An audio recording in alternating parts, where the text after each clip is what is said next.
The first time Thomas Brennan heard it speak, he was 73 years old and had lived alone in the Adirondack wilderness for 42 years. It was February 2019, during a blizzard that had buried his small homestead under 3 feet of snow, and he was placing the evening offering on the feeding platform he'd maintained for 7 winters. Venison stew, still steaming in an old cast-iron pot. He heard the voice behind him, rough and labored, each word shaped with visible effort. "Why, you do this?" Thomas didn't turn immediately. His hands, arthritic and shaking, carefully set down the pot. His breath formed clouds in the frigid air. Somewhere in his mind, the part still tethered to rationality suggested he was hallucinating, that isolation and age had finally broken something essential in his brain. But when he did turn, slowly, respectfully, it was there. 8 feet of muscle and dark fur, canid features on an impossible bipedal frame, standing at the edge of his porch light's reach. Yellow eyes watched him with an intensity that was unmistakably intelligent, unmistakably waiting for an answer. I met Thomas 6 months later in August 2019, after his neighbor, a part-time caretaker who checked on him monthly, contacted me with concerns about his mental state. Thomas had apparently been talking about conversations with something in the woods, and the caretaker worried about dementia or psychotic break. As a clinical psychologist specializing in isolation-related disorders, I drove up from Albany expecting to find a lonely old man constructing companionship from imagination. Instead, I found the sanest person I'd ever met, and a story that would dismantle everything I thought I understood about consciousness, language, and the boundaries between human and other. Thomas's cabin sat 5 miles from the nearest road, accessible only by snowmobile in winter or a brutal hike through unmarked forest in summer. He'd built it himself in 1977, after his wife died, and his children scattered to cities that felt like foreign countries. He'd come here to disappear, to live out his remaining years in the silence he craved. I didn't want to be found, he told me that first day, his voice still carrying the Vermont accent of his youth. Not by people anyway, but 7 years ago, something found me, and I've spent every day since trying to understand what that means. For me, for it, and for what we think we know about being human. What follows is Thomas's account, corroborated by recordings he made, evidence I witnessed personally, and the fragments of understanding we've pieced together about a conversation that should not have been possible, but was. Thomas Brennan's isolation was deliberate and carefully maintained. After retiring from 40 years as a civil engineer, after burying his wife Margaret to cancer, after attending his children's weddings and accepting that their lives had taken them to places he didn't recognize or understand, he'd made peace with solitude. His cabin was modest but meticulously constructed, 1,200 square feet of hand-hewn timber with a stone fireplace, solar panels he'd installed himself, a gravity-fed water system from a spring uphill, and enough stored supplies to survive 6 months without resupply. He hunted deer and turkey, fished the streams, grew vegetables in a greenhouse he'd built from salvaged windows. I wasn't running from anything, he explained to me, sitting in his kitchen with coffee between us. I was running towards something, silence, real silence, not just the absence of noise but the presence of something older. Does that make sense? It did. I'd worked with enough patients suffering from urban burnout to recognize that Thomas wasn't escaping civilization. He was reclaiming a different way of being human, one that predated cities and crowds and constant connectivity. His days followed rhythms dictated by season and sunlight. Winter was for maintenance, reading, and the slow work of keeping warm. Spring brought planting and repair. Summer was abundant with growth and preparation. Fall meant hunting and harvest, laying in supplies for the cycle to begin again. The first winter encounter happened in December 2012, 7 years before the speaking incident. Thomas had been splitting firewood behind his cabin when he noticed tracks in fresh snow, massive, 5-toed prints with claw marks, approximately 16 inches long, showing a bipedal gait with a stride that suggested something much larger than human. I'd been in these woods for 35 years at that point, Thomas said. I know bear tracks, moose, deer, even the occasional mountain lion passing through. These were something else. The spacing was wrong.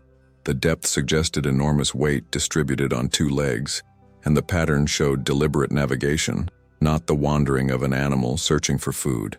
He followed the tracks for half a mile before losing them in rocky terrain. But the encounter left him unsettled, not frightened exactly, but aware that his isolation wasn't as complete as he'd assumed. Something large and intelligent shared these woods, and it had passed within 50 yards of his cabin. Over the following weeks, he found more evidence. Trees marked with scratches at 7-foot height, stones deliberately stacked near his property line, and one morning, a deer carcass, freshly killed, cleanly butchered with the choice cuts removed.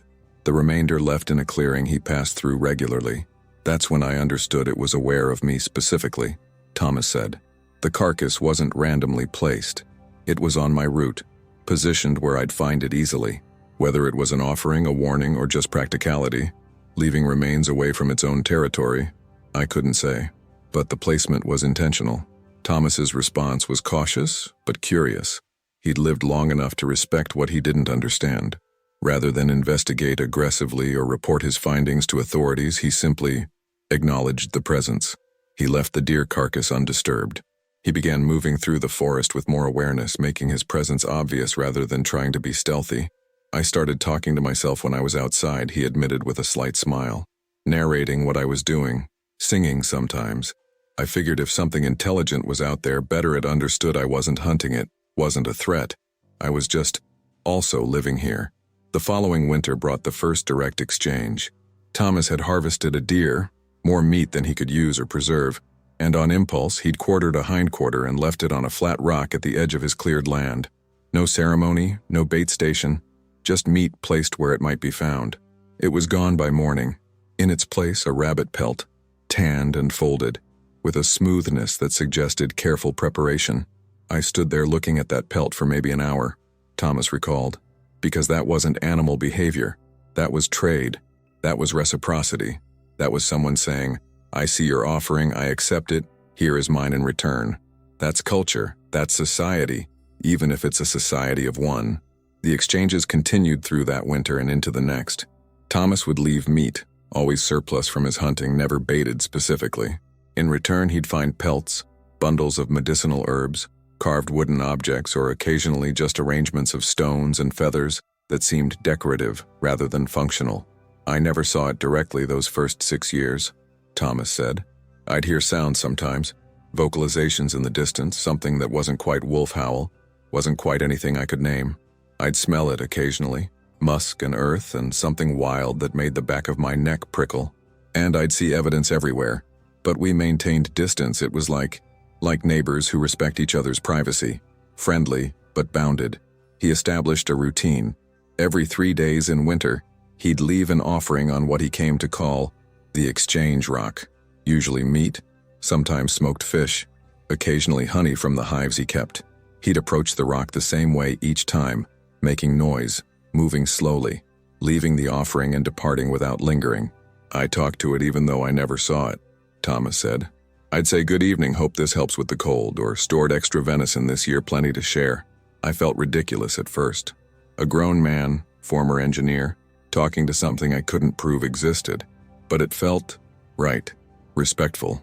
The returned offerings became more sophisticated over the years. Carvings that showed genuine artistry, animal figures, abstract patterns, one piece that looked almost like a human face but not quite, woven grass mats with intricate patterns. Once a stone that had been polished smooth and had marks that might have been tally lines or decoration. I kept everything it gave me, Thomas said, showing me a shelf in his cabin lined with these objects. Not as trophies, as gifts from someone I'd come to think of as, what?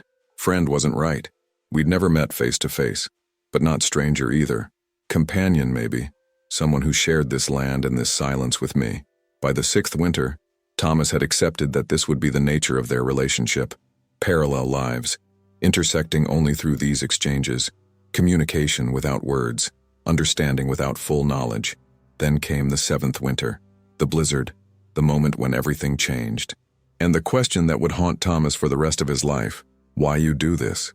The blizzard of February 2019 was the worst Thomas had experienced in his 42 years in the Adirondacks. 3 feet of snow in 36 hours, wind gusts that tore shingles from his roof, temperatures dropping to 15 below zero. He'd prepared as always, firewood stacked inside, water stored, food supplies secure, but the violence of the storm worried him. I kept thinking about it out there, Thomas told me, whether it had adequate shelter, whether it was hungry. 7 years of exchanges, and I'd developed Care. That's the word.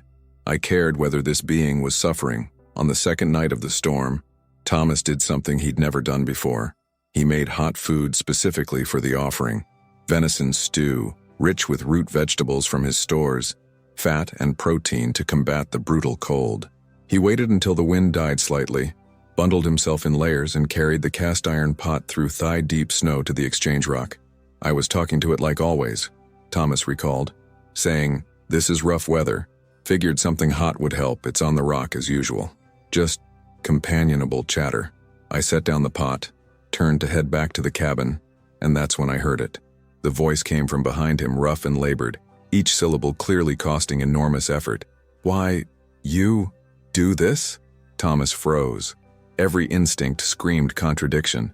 This couldn't be happening. Animals don't speak. He was hallucinating from isolation or carbon monoxide or age. But the voice was real, external, undeniable. "I didn't turn around immediately," he said. "I was terrified I'd turn and it would disappear, or worse, that I'd turn and there'd be nothing there, and I'd have to accept I was losing my mind. So I just stood there breathing, trying to decide if I was brave enough to look." Finally, moving slowly, Thomas turned. The creature stood at the edge of his porch light, 8 feet tall, powerfully built, covered in dark fur matted with snow. The head was distinctly canid, elongated muzzle, pointed ears, but the eyes were positioned more frontally than any wolf, suggesting binocular vision. The posture was upright, balanced on 2 legs with a naturalness that suggested this was its normal stance, not an occasional behavior. But most striking was the expression. Intelligent, curious, waiting. This wasn't an animal that had mimicked human sounds. This was a being that had asked a question and expected an answer. Thomas's response came automatically, his engineer's mind bypassing shock to focus on the problem at hand. Communication. "Because," he started, then paused, considering his words carefully. "Because you're here. Because I have more than I need. Because," he struggled for the right words. "Because it seems like the right thing to do." The creature's head tilted slightly, processing. Then, "Right thing?" "Yes," Thomas said, his voice steadying. "Sharing with neighbors, helping when you can. It's what good people do." There was a long silence. The creature remained motionless, yellow eyes fixed on Thomas with an intensity that felt like being evaluated, measured, understood in ways he couldn't fully grasp. Then it moved, slowly, deliberately, and picked up the pot of stew. It brought the pot to its muzzle and ate directly from it, not messily but with care, clearly accustomed to manipulating objects. When finished, it set the pot down gently and spoke again, the words coming slightly easier now, as if the vocal apparatus was remembering how to shape human language. 7 winters. You feed. Never. Take. Never. Hurt. Never. Follow. Each phrase was a statement, a catalog of observations. Why? Thomas realized he was being asked something profound, not about his motivations for a single action, but about his character, his values, his fundamental nature. This creature had been testing him for 7 years, and now it wanted to understand the results of that test. "Because I don't need to take anything from you," Thomas answered honestly. "I don't need to own you, or understand you, or prove you exist. I'm just living here, same as you. And when neighbors have surplus, they share. That's all." The creature was silent for perhaps 30 seconds. Thomas counted the heartbeats, each one thundering in his chest. Then it spoke again. And these words Thomas would remember with perfect clarity for the rest of his life. "Most humans, not like you. Most take. Most hurt. Most need to own everything. Make everything theirs." The creature's voice carried weight, sadness, something that transcended individual experience and spoke to collective memory. "You, different. You, leave alone. This, rare." Thomas felt the accusation and compliment intertwined in those words, an indictment of his species and an acknowledgement of his individual choice to be otherwise. "I'm sorry," Thomas said, and meant it completely, "for what my kind has done, for what we take without asking, for treating everything as ours to claim." The creature made a sound, not quite a growl, not quite a sigh. "You, not responsible for all humans, but you show different possible." It paused, seeming to gather strength for more complex communication. "We watch. Long time. Humans ink spread. Take forest. Kill. For no reason. Make loud. Make poison. We hide, always hide. Get fewer. Get tired. Thomas heard in those halting words an entire history. A species in retreat, watching their world shrink, adapting to survive in the margins, carrying the weight of being always hunted, always feared, never understood. How many of you are left? Thomas asked quietly. Here? The creature gestured vaguely to the surrounding forest. 3, maybe 4. Elsewhere? A pause that felt heavy with loss. Don't know. We scattered, alone, hiding, to survive. They stood in the snow, human and cryptid, having bridged a gap that shouldn't have been crossable. The blizzard continued around them, but in that moment Thomas felt he was experiencing something unprecedented in human history. Genuine communication with non-human intelligence that had chosen to speak rather than remain silent. Can we? Thomas started, then stopped, unsure how to phrase the question. Can we keep talking? Can I learn more? Can I help? The creature was silent for a long moment. Then, dangerous. For me, to trust. For you, to know. But it looked at Thomas with an expression that might have been hope, might have been resignation. 7 winters, you earned trust. Yes, we talk, but careful. Always. Careful. It stepped back into the darkness, and just before it disappeared completely, it spoke one more time. Tomorrow, same time, bring questions. I bring truth. Then it was gone, leaving Thomas standing in the snow with an empty stew pot and the certainty that his quiet life had just become infinitely more complicated and infinitely more meaningful. Thomas didn't sleep that night. He sat by his fireplace, drinking coffee and trying to process what had happened, cycling between euphoria and terror. By dawn, he'd convinced himself 3 times that he'd hallucinated the entire encounter, then convinced himself back to belief by remembering details no hallucination could have conjured. The specific rhythm of the labored speech, the precise tilt of the creature's head when processing information, the absolute reality of its presence. I made lists, Thomas told me, showing me the notebook he'd filled that night. Questions I wanted to ask, things I needed to know. But I kept crossing them out, worried they were too invasive, too presumptuous. How do you interview someone who spent their entire existence hiding from your species? The next evening, Thomas prepared carefully. He made another pot of stew, but also brought his digital audio recorder, an old device he'd used for recording bird songs in his earlier years. He set it running in his coat pocket, not to prove anything to others, but to prove to himself that this was real. The creature arrived exactly at dusk, emerging from the tree line with less caution than the previous night. Familiarity, Thomas realized. One successful encounter had established precedent, reduced threat assessment. Good evening, Thomas said, as if greeting a neighbor. I brought more stew. Thank you. The words came more fluidly now, the vocal apparatus adjusting with practice. Name. You have name? Thomas. Thomas Brennan. The creature seemed to consider this. Name is important? To humans. Yes, Thomas said. It's how we identify individuals, how we show respect.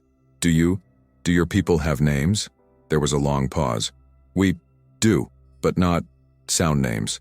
Not like yours. We know each other. Different way. Scent. Sound. Pattern. Memory of shared experience. The creature struggled with the explanation. I cannot give you my name. Your voice. Cannot make it. That's okay, Thomas said gently. Can I call you something? Just for ease of talking? Another pause, then something that might have been amusement in the tilt of the head. You choose. You earned that. Thomas thought carefully. Gray.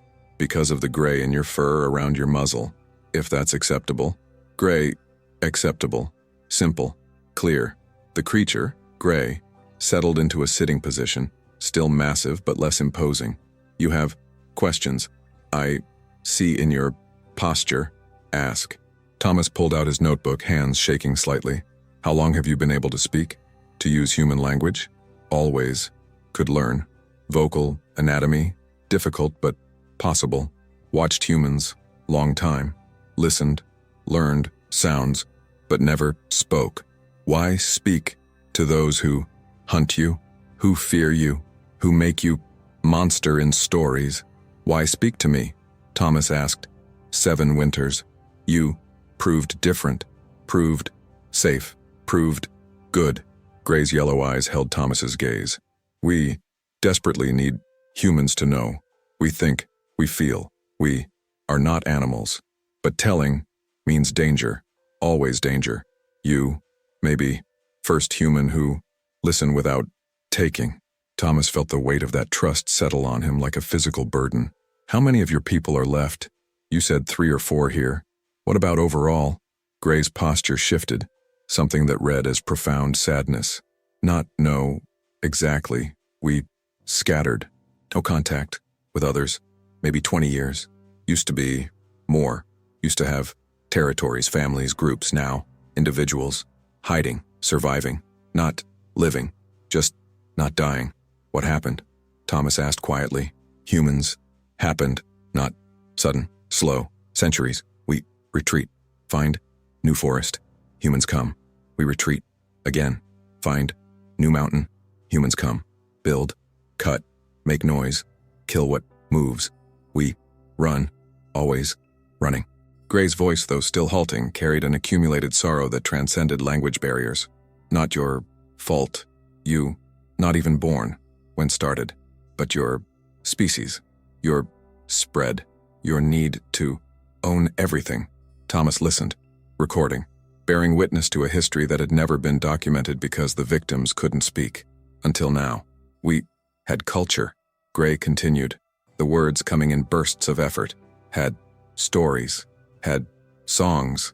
Had knowledge of plants, stars, seasons. Past, parent to child. But no, children now. Not here. Too scattered. Too few. Culture dies with us. You're telling me your species is going extinct, Thomas said, the reality of it crushing. Yes, maybe already extinct. Just don't know it yet. Few of us left. Spread too far to find each other. Old, alone. When we die, nothing left.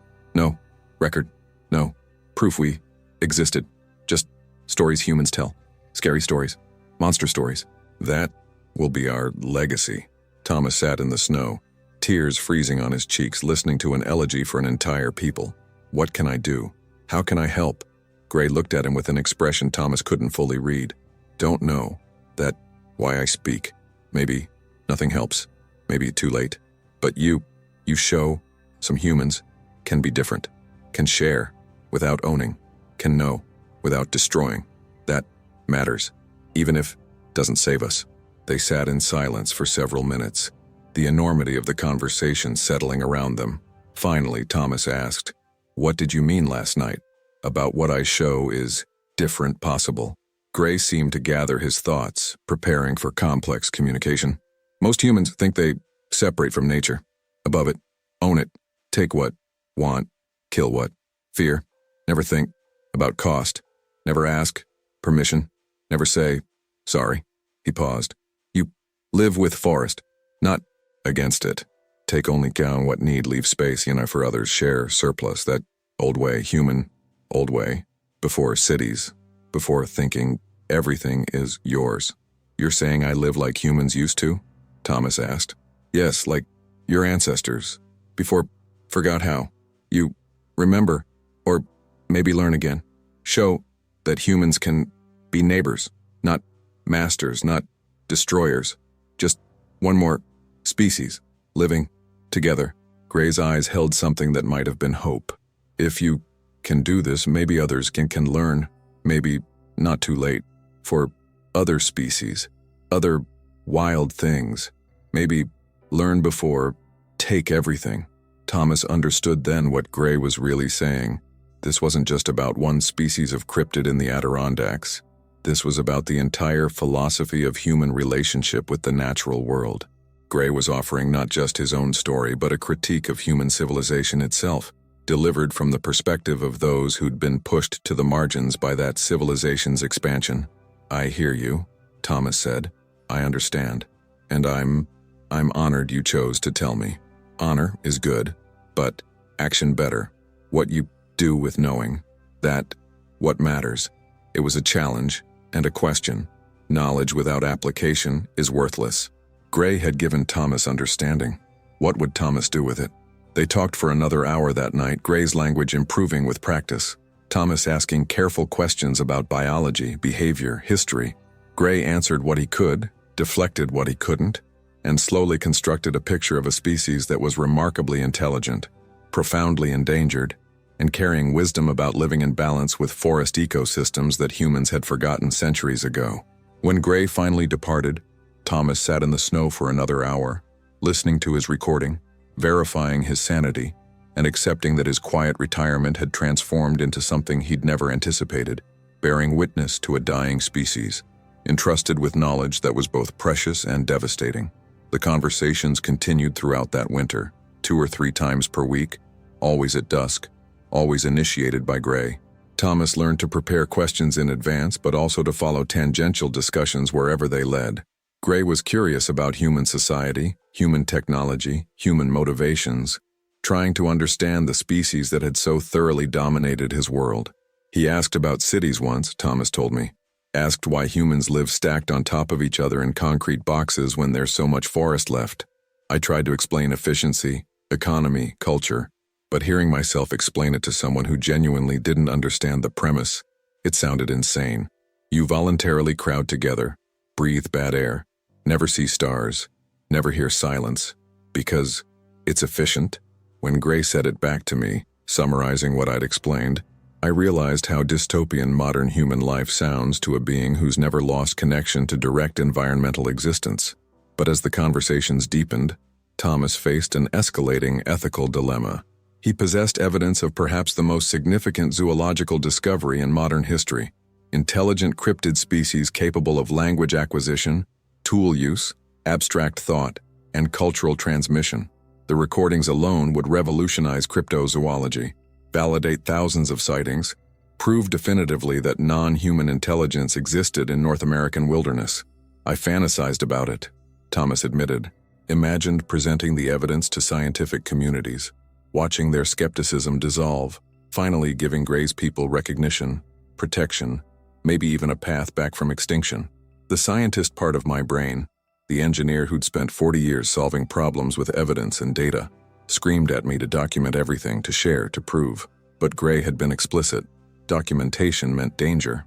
The first question Gray had asked when he noticed Thomas's recording device was whether Thomas would share the recordings. I was honest, Thomas said. Told him I didn't know, that I wanted to, that I thought it could help, that proof of his intelligence might lead to protection. Gray's response was immediate and unambiguous. No, humans. Protect what they can control. Protection means cages, means watching, means end of hiding, end of freedom. We choose forest. We choose hiding. That, our right. Thomas had challenged this. But you're dying out. 3 or 4 here, unknown numbers elsewhere, no reproduction. Without intervention, extinction is certain. Wouldn't protection, even imperfect protection, be better than extinction? Gray's response haunted Thomas. Is life, in cage, still life? Is white survival, without autonomy, worth price? You humans never ask this. Always decide for others what they need, how they survive. Never ask what they choose. We choose freedom, even if freedom means extinction. That our choice, not yours to take. The philosophical weight of this stopped Thomas cold. Western conservation biology operated on the assumption that survival was the primary good, preserve the species at all costs. But Gray was articulating a different value system: autonomy over survival, freedom over existence, the right to choose one's own fate, even if that fate was grim. I realized I was being colonialist without meaning to be, Thomas said. Assuming I knew better, assuming my intervention would be welcome, assuming survival under my species' terms was preferable to extinction on his species' terms. Gray was telling me, we don't want your help, we want your absence. But the dilemma intensified when Thomas learned Gray was sick. It was subtle at first, Gray arriving later to their meetings, speaking with more effort, moving with less fluidity. By March it was undeniable. Gray had developed a respiratory infection, likely pneumonia, that was steadily worsening. I begged him to let me help, Thomas recalled. I had antibiotics from my own medical supplies, experience treating infections from my years in the wilderness. But Gray refused. said his body was too different, that human medicine had killed one of his kind decades ago, that the risk of reaction outweighed potential benefit. I watched him deteriorate over 3 weeks, knowing I had tools that might save him, legally and morally obligated to not intervene because he'd refused treatment. The medical ethics were clear. A competent individual has the right to refuse treatment, regardless of consequences. But Gray wasn't human. Did the same ethical frameworks apply? Thomas consulted medical ethics texts from his small library, finding no precedent for this scenario. How do you honor informed refusal when the refusing party is a species your civilization doesn't officially recognize as capable of informed decisions? I was watching someone die, Thomas said, his voice breaking even months later. Someone intelligent, someone who'd chosen to trust me, someone who I'd grown to care about, and medical ethics that made perfect sense in human contexts felt like cruel abandonment in this one. Gray seemed to understand Thomas's torment. During one conversation in late March, speaking with obvious pain, Gray addressed it directly. Your care is good. Your respect for my choice, also good. Both can be true. You want save me. I appreciate, but also want die on my terms, not owing life to human medicine, not becoming dependent, not becoming case study. Die free. That gift you can give. Let me die with dignity. Thomas honored that request, though it cost him enormously. He continued the evening meetings, bringing broth when Gray could no longer eat solid food, sitting in silence when conversation became too difficult, simply being present as Gray weakened. On April 3rd, Gray didn't appear at the usual time. Thomas waited for 3 hours, then returned to his cabin with a heavy certainty.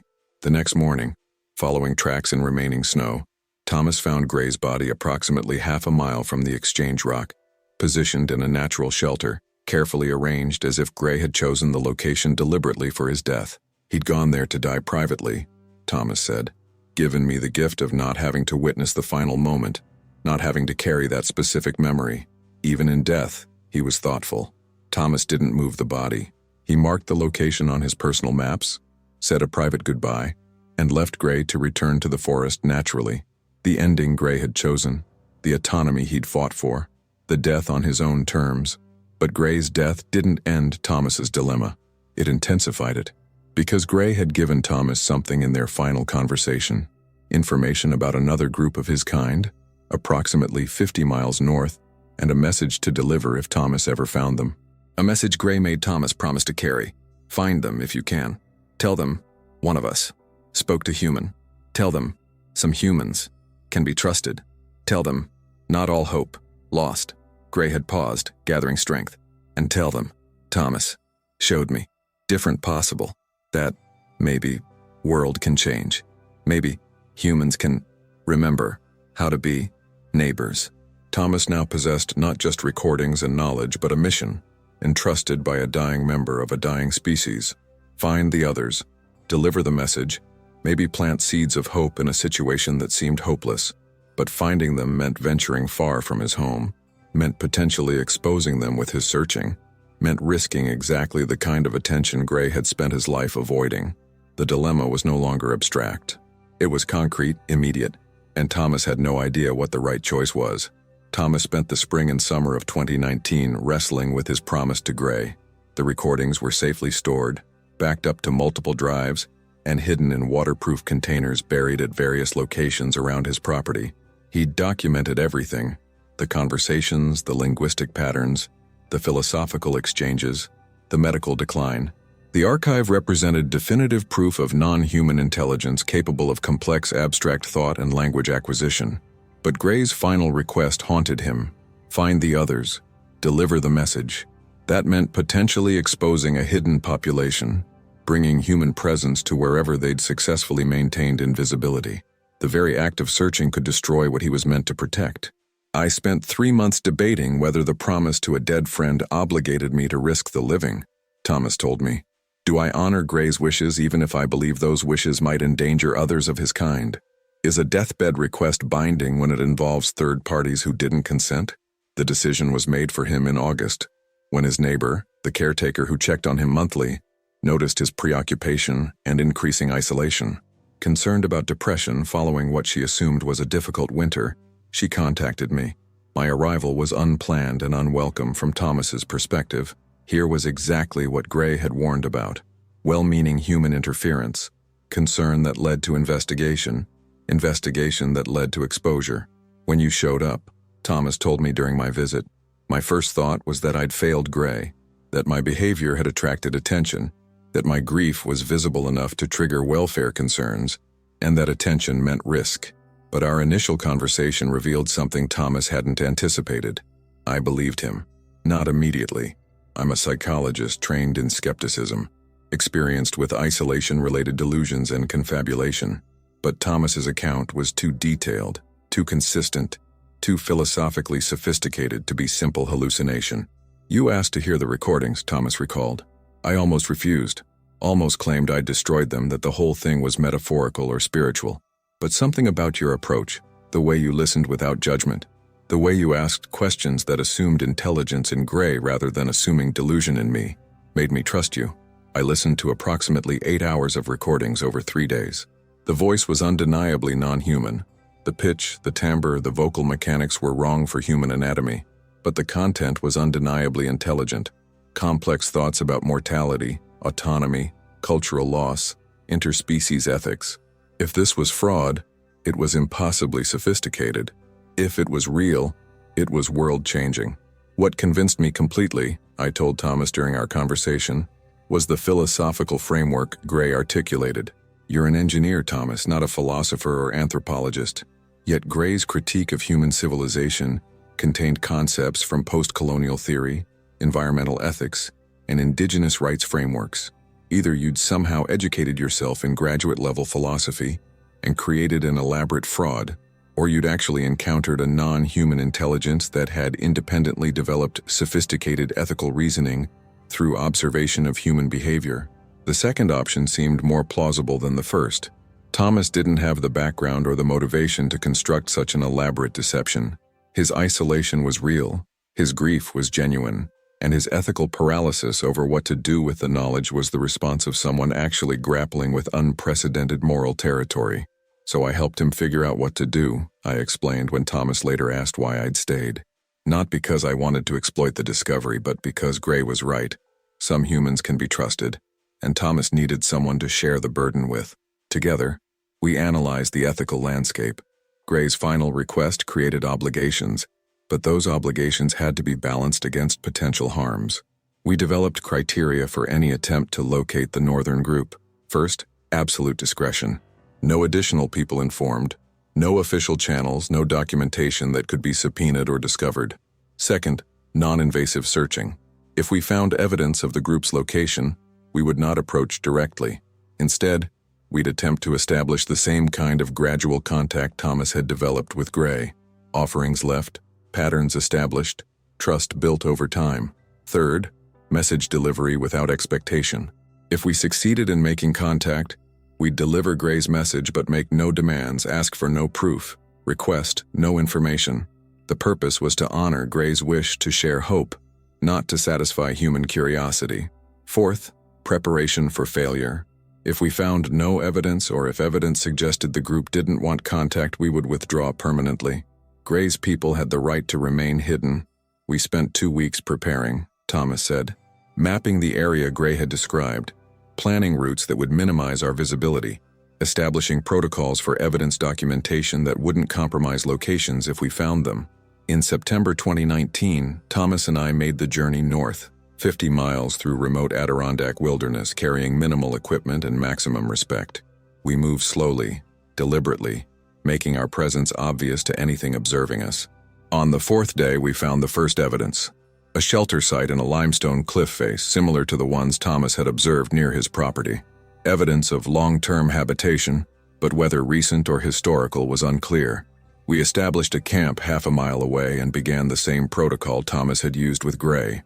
Offerings left at a specific location, consistent timing, no attempts at surveillance. For 3 weeks, the offerings were taken, but nothing was returned. We persisted, leaving food, staying visible but non-threatening, making no attempts to track or follow. On October 2nd, we found the first return offering, 3 rabbit pelts, carefully tanned, left folded on the offering rock. The exchange had been acknowledged. That's when I knew they were there, Thomas said, and that they were willing to at least consider communication. But we'd learned from Gray. We couldn't rush. We had to let them set the pace. We stayed another 2 weeks, continuing the exchanges, slowly building trust through consistency and patience. The offerings varied, sometimes pelts, sometimes carved wood, once a bundle of medicinal herbs. Each was a statement. We see you. We accept your presence. We're considering whether to trust you. On our final day before planned departure, we left a specific offering, a carved wooden figure Thomas had made, depicting a large canid-like figure standing upright. Next to it, a written message carved into a piece of bark. Friend from South sent message. One of your kind spoke to human. Said some humans can be trusted. Said not all hope lost. Said world can change. Humans can remember how to be neighbors. His name was Gray. He wanted you to know. We left the next morning, not knowing if the message would be received, understood, or valued. Our obligation to Gray had been fulfilled to the best of our ability. Whether it made any difference was beyond our control. 3 months later, in January 2020, Thomas received a package at his cabin, delivered by postal service. No return address. Inside, a carved wooden figure depicting a human and a cryptid standing side by side, and a single word carved into the base. Received. Gray's message had reached his people. They had acknowledged it. The hope he'd wanted to share had been delivered. And Thomas's 7 years of feeding a creature in winter, of building trust across species divide, of honoring autonomy even when it cost him personally, all of it had led to this. Proof that connection was possible, that some humans could be trusted, that maybe, just maybe, the path to survival for Gray's people didn't have to mean extinction or captivity. Maybe there was a third option. Coexistence based on mutual respect, maintained through humans who chose to be neighbors rather than masters. It wasn't salvation. It wasn't a solution to centuries of displacement and diminishment. But it was something Gray hadn't had. Hope. And sometimes hope, however fragile, is enough to keep going. The decision of what to do with Thomas's archive, thousands of hours of recordings, detailed documentation, proof of non-human linguistic intelligence, became the central ethical question of my professional life. As Thomas's friend and now co-keeper of this knowledge, I shared the burden Gray had placed on him. Knowledge that could revolutionize human understanding, but would almost certainly harm those it documented. We spent months debating it, Thomas told me during one of my many return visits to his cabin. You kept presenting scenarios, carefully controlled academic release, anonymous submission to linguistics journals, even fictional accounts that would get the ideas into discourse without claiming truth. And I kept coming back to Gray's clarity. Documentation means danger. He wasn't philosophically opposed to being known. He was practically opposed to the consequences of being known. I couldn't disagree.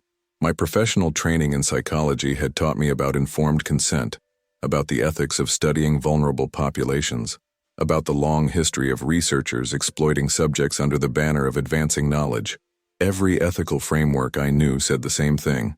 The subject's well-being takes precedence over research value, but Gray wasn't alive to consent or refuse anymore. Did his prior explicit refusal to be documented bind us permanently? Did death change the ethical calculus? These weren't questions my professional training had prepared me to answer. The situation became complicated in spring 2020, when Thomas's Parkinson's disease progressed significantly. His hands shook constantly, his balance deteriorated, and it became clear that his independent life in the wilderness was approaching its end. His children, concerned about his safety, began pushing for him to move to assisted living or at least closer to medical care. I couldn't leave, Thomas said. The exchange rock was still there. The northern group might try to contact me. If I left, who would maintain the relationship? Who would be there if they decided to trust again? I volunteered to take over that role, visiting monthly, checking the exchange rock, maintaining the offerings. But Thomas and I both knew it wasn't the same. Gray had trusted Thomas specifically, had built relationship over 7 years. A substitution, however well-intentioned, changed the fundamental nature of that trust. More pressingly, Thomas's deteriorating health meant the archive's security depended increasingly on me. If something happened to Thomas, I became the sole keeper of knowledge that would die with me unless I made arrangements for its preservation and future disposition. That's when we really had to face the question, I said. Not should we release this now, but should this knowledge exist after we're gone? Because if the answer is yes, we need a plan. And if the answer is no, we need to destroy it deliberately rather than letting it become digital debris someone might stumble upon. We consulted ethics boards hypothetically, framing the question abstractly. If researchers documented an endangered intelligent species that explicitly refused to be studied, what are their obligations regarding that documentation after the species' extinction? The responses were frustratingly vague. Preserve knowledge but respect autonomy. Document for posterity but honor consent. Maintain archives but prevent exploitation. Everyone wanted us to square a circle, Thomas said bitterly. Keep evidence but don't share it. Document but don't expose. Preserve but don't reveal. No one wanted to actually make a decision because the decision has costs no matter what you choose. In summer 2021, the situation was forced when Thomas had a major fall, breaking his hip and requiring hospitalization and extended rehabilitation. His children used this opportunity to move him into assisted living near Albany, against his protests but with medical necessity on their side. That was the end of my wilderness life, Thomas said when I visited him in his new apartment. Clean, safe, comfortable, and utterly wrong for him. 44 years in the forest, and it ends with a fall in my own cabin. Gray would have appreciated the irony. The natural world didn't kill me, my own body's failure did. His relocation meant the exchange rock was no longer maintained. I took over the responsibility, driving up monthly to leave offerings, but as Thomas predicted, the dynamic had changed. The offerings were taken, but nothing was returned. The trust had been personal, non-transferable. More concerning, the area was seeing increased recreational use. COVID-19 had driven urban populations into wilderness areas, seeking escape from lockdowns. Hiking trails near Thomas's property saw triple the normal traffic, and several viral social media posts about strange sounds in the Adirondacks were bringing cryptid enthusiasts to the region. I watched the habitat protection we'd accidentally maintained start to erode, I told Thomas during visits. More people, more cameras, more attention. The spaces Gray's people needed to remain hidden were shrinking. Thomas took this news hard. We bought them maybe a few more years, he said. Gray spoke to me in 2019, died that same year. It's now 2021. His people have had maybe 30 months since his death, and I've spent half of that in this damn apartment, unable to do anything useful. His health continued declining. By late 2021, the Parkinson's had progressed to the point where he needed full-time care. His cognitive function remained sharp, but his body was failing systematically. I need you to make the decisions now, Thomas told me, during what turned out to be one of our final conversations. About the archive, about what happens to the knowledge. Gray trusted me and I'm trusting you, but I need to know, what are you going to do with it? I didn't have a good answer. I still don't.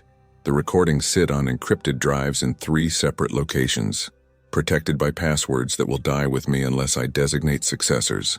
I've made preliminary arrangements, trustee organizations that specialize in ethical knowledge preservation, legal frameworks for posthumous release with conditions, academic contacts who understand sensitive documentation, but I haven't made the final decision. Does this knowledge deserve to outlive everyone directly involved? Is there a future context where revealing Gray's existence helps rather than harms? Or is the most ethical choice to let it die with me, taking the proof of their existence into the grave, allowing Gray's people to remain in the myths and stories where they're safer than in documented reality? Thomas died on February 15, 2022, 3 years to the day after Gray first spoke to him. His children handled the arrangements, and I stood at his funeral knowing I was now the only human who carried the full truth of his final years. At the service, his daughter gave a eulogy describing her father as a man who found peace in isolation, who preferred the company of forests to crowds, and who maintained mysterious rituals even we didn't understand but learned to respect. She was closer to the truth than she knew. After the funeral, I drove back to the Adirondacks, hiked to the Exchange Rock, and left one final offering, a wooden carving Thomas had made years ago but never delivered, depicting a human and a cryptid with hands extended toward each other in greeting. I don't know if anyone took it. I haven't been back to check. Maybe that's the point. Some gestures are complete in their making, regardless of whether they're received. The confrontation came not with violence but with choice. My choice, forced by circumstances I couldn't have anticipated and wasn't prepared to handle. In spring 2023, a major news story broke. A hiking group in the Adirondacks had captured clear video footage of something large, bipedal and distinctly non-human, moving through forest near. I felt my stomach drop when I saw the location, within 5 miles of Thomas's former property. The footage went viral immediately, garnering millions of views and sparking the predictable circus of cryptid hunters, researchers, media crews, and curiosity seekers descending on the region. The footage was compelling, too clear to dismiss as misidentification, too steady to be easily debunked as hoax. Frame-by-frame analysis showed a creature approximately 7.5 feet tall, covered in fur, moving with fluid bipedal motion through deep snow. The facial features, visible for only a few frames, were unmistakably canid. It was one of Gray's people. I was certain of it. The location, the movement patterns, the morphology, everything matched Thomas's descriptions and the limited footage he'd captured. The media named it the Adirondack Dogman, and the story dominated news cycles for weeks. State wildlife officials issued statements about misidentified bears. Cryptozoologists declared it definitive proof of unknown species. Local businesses boomed with tourist traffic, and the forest that had been Gray and Thomas's sanctuary was invaded by hundreds of people with cameras, drones, and determination to find more evidence. I received 3 separate calls from researchers who'd somehow connected Thomas's name to the region. He'd filed property records, paid taxes, existed in bureaucratic systems even in isolation. They wanted to know if I, as his psychologist of record, had any insights into his final years. Had he mentioned unusual wildlife? Had he shown signs of delusion about forest encounters? Each call was a trap. Answering honestly would betray Thomas and Gray. Lying convincingly while protecting the truth required care and composure I wasn't sure I possessed. Dr. Brennan lived a quiet life, I told each caller. He was mentally sound, preferred solitude, and to my knowledge had no unusual encounters with wildlife. He was a patient who valued his privacy. I'm not going to speculate about his experiences to fuel media attention, but I knew the attention wasn't going away. The viral video had opened a door that couldn't be closed. More cameras, more searching, more people. The exact outcome Gray had feared and Thomas had worked to prevent. I made a decision that still haunts me. I returned to the Adirondacks, hiked to areas I knew from Thomas's maps might be shelter sites, and left warning offerings, strips of bright fabric tied to trees, arrangements of stones in patterns that couldn't be natural, even a written message carved into bark. Many humans coming, danger increased, stay hidden, move if necessary, friend of Thomas and Gray. I had no way to know if the warnings would be seen or understood, but doing nothing felt like betrayal of everything Thomas and Gray had built. Then, 3 weeks after the viral video, something extraordinary happened. A second video emerged, clearly staged, obviously fake, so poorly executed that it was immediately and definitively debunked. The creator confessed within 48 hours. He'd made it for YouTube views, using a costume and digital effects.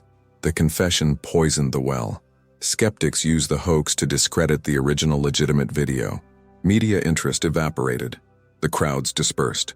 Within 2 months, the Adirondack Dogman story had become a cautionary tale about viral hoaxes rather than evidence of unknown species. The forest got quiet again. I couldn't prove it, but I suspected the second video wasn't random. The timing was too convenient, the confession too quick, the effect too beneficial to Gray's people.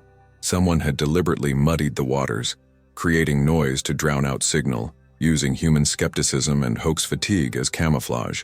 Had one of Gray's people orchestrated it? Did they understand media dynamics well enough to weaponize human cynicism? Or was it just fortuitous coincidence? I'll never know. But the outcome was clear. The attention subsided, the habitat remained relatively undisturbed, and Gray's people, if they were still there, had been given a reprieve. That summer I hiked back to Thomas's Exchange Rock one final time. I'd been maintaining irregular offerings for over 2 years since his death, never expecting reciprocation, simply honoring his practice. But that day, I found something waiting. A carved wooden figure, weathered but deliberate, depicting 3 beings, 2 large ones flanking a smaller one, family, and next to it a piece of bark with marks that might have been writing, might have been decoration, but read to me like a message. 3 parallel lines, then a gap, then a single line. 3 became 1, or 3 remain, 1 survived, or 3 together, 1 alone. I chose to interpret it as 3 of us are here, remembering the one who spoke to your friend. I left my own message in return, carved carefully into a piece of wood. Thomas remembered you until his last day. He considered Gray a friend and teacher. Your people honored him by trusting him. I honor that trust by keeping your secret. Be safe, be free. I didn't return again. That felt like the right ending. Acknowledgement exchanged, respect confirmed, relationship honored without being continued. Thomas was gone. Gray was gone. The next chapter of whatever remained would be written without me. In September 2023, I received one final anonymous package. No return address, postmarked from Adirondack region. Inside, a carved wooden box containing all the offerings Thomas had received from Gray over 7 years, plus the carved figures from the Northern group, and a small card with 2 words in careful printed letters. Story complete. I understood. The relationship had been honored, the knowledge had been kept, the trust had been maintained. They were releasing me from obligation, returning the artifacts, closing the circle. The archive remains sealed, protected, designated for potential future release under conditions I've specified but may never be met. The recordings exist. The documentation persists. The proof remains. Evidence that could change human understanding of intelligence, consciousness, and our place in the natural world. But that evidence serves its purpose better by existing unused than it would by being revealed.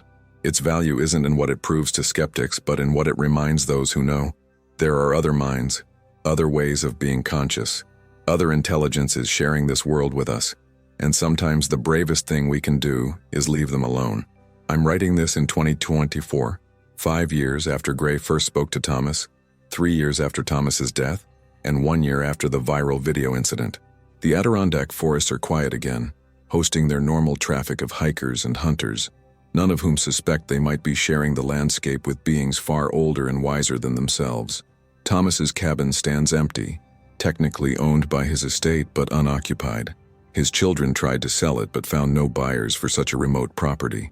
It's slowly returning to the forest, roof starting to leak, porch boards warping, windows clouding. In another decade, it'll be indistinguishable from ruins, and in another century, invisible entirely. I think Thomas would appreciate that ending, his dwelling becoming part of the landscape rather than a permanent scar upon it. Gray would certainly approve. The ethical question that tormented Thomas, what to do with knowledge that serves no good purpose being revealed, has become my inheritance. I've spent 5 years considering every angle, consulting ethicists, exploring legal frameworks for posthumous knowledge release, designing conditions that might someday allow Gray's story to be told safely. The conditions I've established are stringent.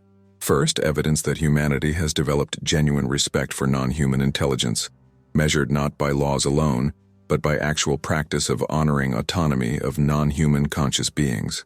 Second, evidence that cryptid species, if still existing, have achieved stable populations with protected habitats maintained through respect rather than through surveillance and control. Third, evidence that the reveal would benefit rather than endanger any surviving members of Gray's species. Fourth, passage of sufficient time that no one who participated in the story faces legal or social consequences from its reveal. I'm aware these conditions may never be met.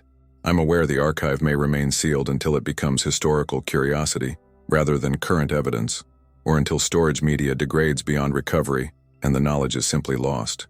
That possibility doesn't trouble me as much as it once did, because Gray's lessons, the ones that haunted Thomas, the ones that changed how I understand consciousness and ethics, don't require proof to be valid.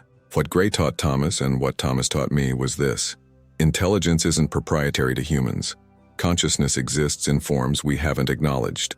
And the measure of our civilization isn't how completely we document and understand every form of life, but how respectfully we coexist with intelligence we don't fully comprehend. Gray's indictment of humanity, most humans, take, most hurt, most need to, own, everything, wasn't wrong. Our species has an impressive track record of encountering other forms of intelligence and responding with capture, study, exploitation, or elimination. The great apes in research facilities, the cetaceans in entertainment tanks, the indigenous peoples displaced by colonization. The pattern is consistent. We encounter consciousness that differs from ours, and we subordinate it to our purposes. But Gray also offered hope. You show different possible. Thomas lived as proof that humans could choose differently, could share without owning, could know without destroying, could honor autonomy even when it cost us knowledge or control. I've tried to live that lesson myself. The archive remains sealed not because I'm afraid of ridicule or disbelief. I'm well past caring about that. It remains sealed because opening it would prioritize human curiosity over the well-being of the beings it documents. And if 5 years of wrestling with this question has taught me anything, it's that Thomas and Gray were right. Some knowledge serves the world better by remaining private, but I'm also aware that silence has costs. Every year, more wilderness disappears to development. Climate change is shifting ecosystems faster than species can adapt. The spaces where Gray's people could exist undisturbed are shrinking steadily. By maintaining silence about their existence, am I failing to advocate for habitat protection they need to survive? This is the question that keeps me awake at night. The same question that tormented Thomas. Is protective silence actually protection, or is it just comfortable abdication of responsibility to speak inconvenient truths? I don't have a definitive answer. I've chosen silence, but I'm not certain it's the right choice. I've honored Gray's explicit wish for privacy, but I don't know if that honor serves his species' long-term survival. All I know is that Thomas spent 7 years feeding a being through winter, building trust slowly and carefully, never expecting anything in return. And that trust was rewarded with something precious. Genuine communication across a divide that was supposed to be uncrossable, relationship with intelligence we officially deny exists, and lessons about how to be human in a world we share with consciousness we barely understand. That feels important. That feels like it matters more than any scientific paper or media revelation could. So the archive remains sealed and I remain its keeper, carrying forward the burden Thomas carried, making the same choice he made, to know without revealing, to witness without exploiting, to honor the trust placed in one human by a being who had every reason not to trust any human. If you're reading this somehow, if I've failed to maintain security, if conditions changed and this was released, if future circumstances warranted disclosure, know this: Gray was real. His people are real. They're intelligent, conscious, deserving of every right we claim for ourselves. And if they still exist somewhere in remaining wild spaces, they deserve to remain hidden until humanity proves we've learned to be neighbors rather than masters. Thomas understood that. Gray tried to teach it. I'm still learning it. And maybe that's the real point of this story. Not proof of cryptids, not evidence for skeptics, but a question for anyone who encounters it. What do we owe to intelligence that doesn't want to be known? And what does our answer reveal about who we are as a species? Thomas answered by sharing his surplus and respecting boundaries. Gray answered by offering trust, despite centuries of reasons not to. I've answered by keeping secrets that weigh on me daily. How would you answer?